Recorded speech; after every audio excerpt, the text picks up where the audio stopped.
I'm Emily, I'm 22, and I lead a life group of 10th grade girls.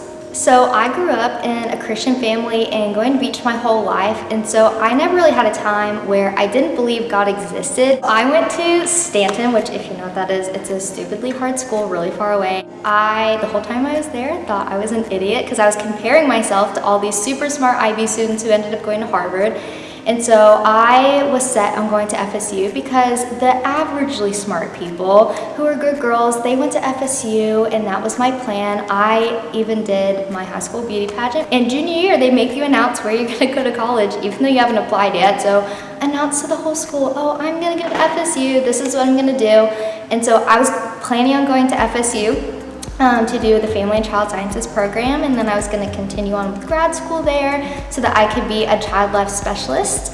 They are the people who in a hospital make the things like an MRI or an IV less scary by making it into a game or doing it on a stuffed animal or something like that. I was always sick when I was little and in the hospitals, and so I was like, oh, this is God's plan. I'm going to help the sick kids just like the people helped me when I was a sick kid. So my senior year came around, I applied to FSU. I was super confident, I was so excited.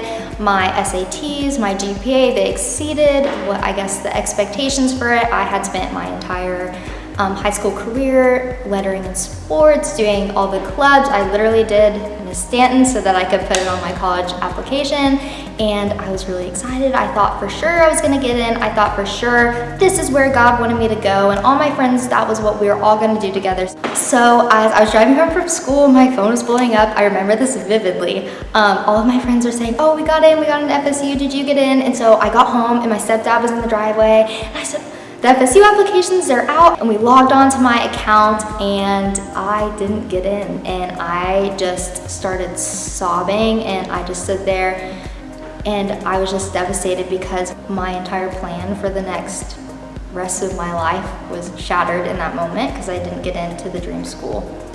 So I didn't really doubt at least what I thought was God's plan at the time. Now I know it wasn't his plan.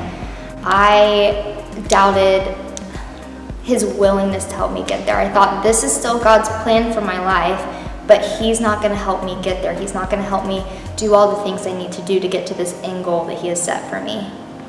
It kind of made me doubt or think of God in a not so loving way. I felt kind of like abandoned, that he still had this expectation for me, but he wasn't gonna help me get there, and it felt impossible without him.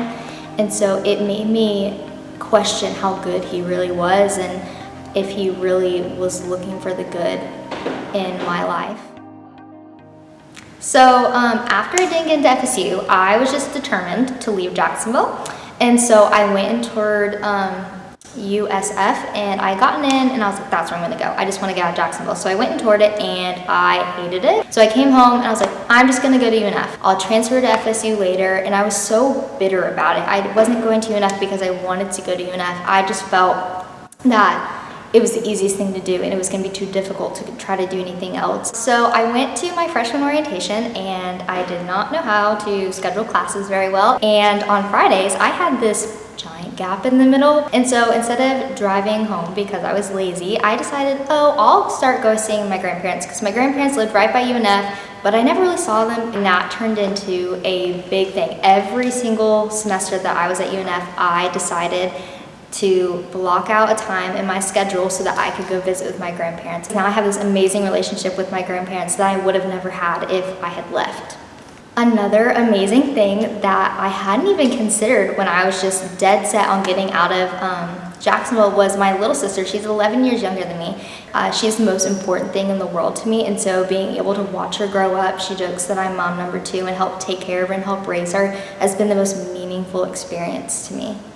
Before I knew it, God was giving me more reasons to stay in Jacksonville. I got to intern at the Boys and Girls Club in Portside. I got to intern here at Beach in Beach Kids, and I got to lead a life group of high school girls. I was still set on my self-proclaimed God's plan of being a child life specialist. So I went through UNF with a child psychology degree. And so about a month before I graduated from college, I kind of realized that I really didn't want to go to grad school and I really didn't want to be a child life specialist. And I had known that for a while, but I felt like I was set on this track and this had to have been God's plan because I was really sick and now I can help the sick kids. And so I thought I was stuck on it until I was crying one day and my mom said, hey, you should intern at this school. The week I was supposed to start, COVID shut everything down, and so I didn't get to do that. But the first grade teacher said, hey, I still think that you should apply to be the third grade teacher. They had been without one for a year, and she said, I really think God is sending you to be a third grade teacher, which I thought was really ridiculous because I was totally inexperienced. I didn't have the qualifications, I didn't have the degree for it, but I thought, well, I'll apply anyways. The principal ended up calling me and saying that I got the job, which honestly, I would not have hired me. She said if it was really up to her, she probably would have chosen somebody else because there were plenty of other people who applied who were more qualified, but she really felt that I was who the Lord was sending to Harvest. But it ended up really working out because now I'm a third grade teacher and my students are the light of my life. They bring me so much joy. And so I would have never gotten to this point of being so joyful teaching third grade if I had gone off to FSU. But now I have so much joy in my life because I get to teach these amazing children. All that being said, even though I majorly questioned God at so many points in that, I now see that that was 100% for the better and that God's plan was significantly better than mine.